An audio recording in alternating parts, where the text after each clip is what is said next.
Does God exist?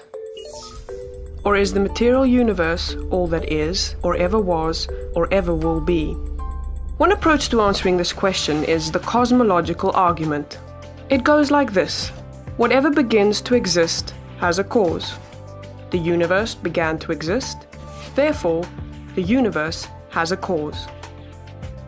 Is the first premise true? Let's consider. Believing that something can pop into existence without a cause is more of a stretch than believing in magic. At least with magic, you've got a hat and a magician. And if something can come into being from nothing, then why don't we see this happening all the time? No, everyday experience and scientific evidence confirm our first premise.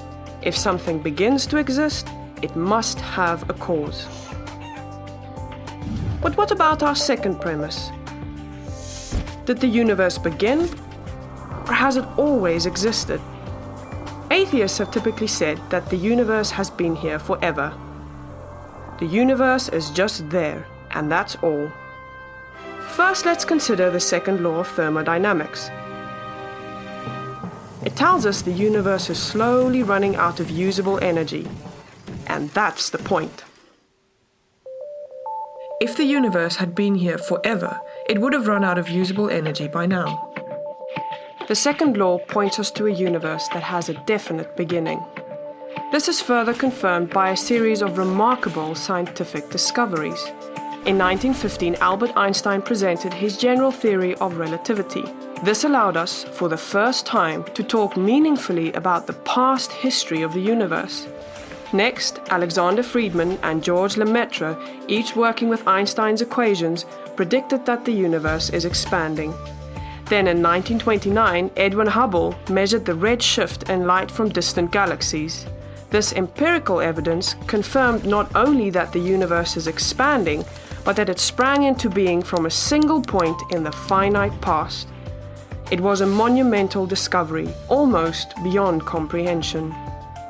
However, not everyone is fond of a finite universe, so it wasn't long before alternative models popped into existence. But one by one, these models failed to stand the test of time.